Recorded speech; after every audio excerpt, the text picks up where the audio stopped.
The sister of the only British national killed in the 2015 Paris attacks has told the suspects on trial over the atrocity that while her family deplore what you did, we don't hate you. Her brother Nick Alexander, 35, was killed when gunmen stormed the Bataclan Theatre in Paris during a rock concert.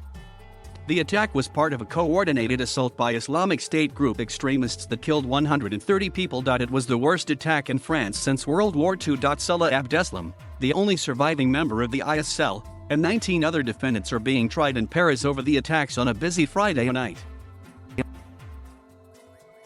The deadliest attack of the night came at the Bataclan, where Californian rock band Eagles of Death Metal was playing a gig in front of a sold-out crowd. Mr. Alexander, from Essex in the UK, was working as the merchandise manager for the band when 3 gunmen entered the venue and started shooting indiscriminately into the crowd.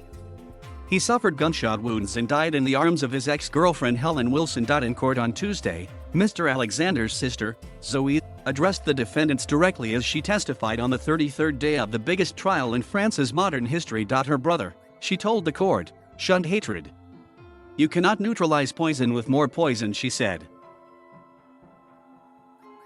Describing her brother as a music lover who upended conventions, she told the court Mr. Alexander lived a life of true authenticity, something those who carried out the atrocities of that night, under the orders of others, will never know.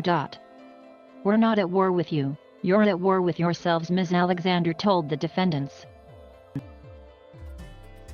On the first anniversary of the attack, Ms. Alexander and her parents created the Nick Alexander Memorial Trust, which provides music equipment to disadvantaged communities across the UK.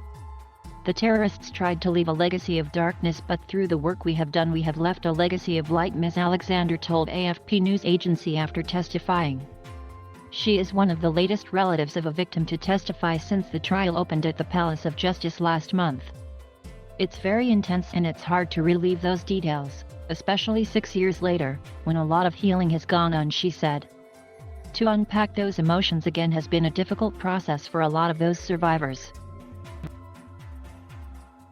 On Tuesday, the court also heard from the father of people.It, who killed himself 2 years after the attacks. Known in French media as the 131st victim of the attacks, he came out alive and physically unharmed from the massacre in the Bataclan. When the attackers struck, Mr. Villette had recounted lying on the ground, hiding among a mass of bodies, cut down by the bullets, his father Alain told the court.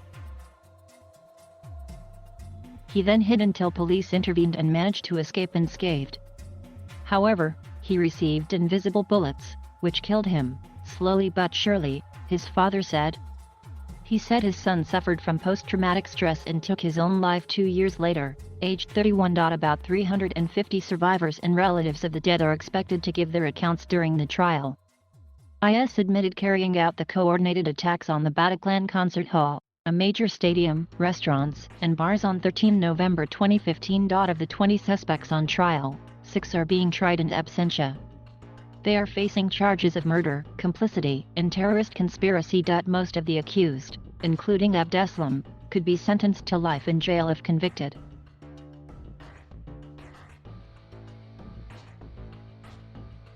Thank you for watching. Please subscribe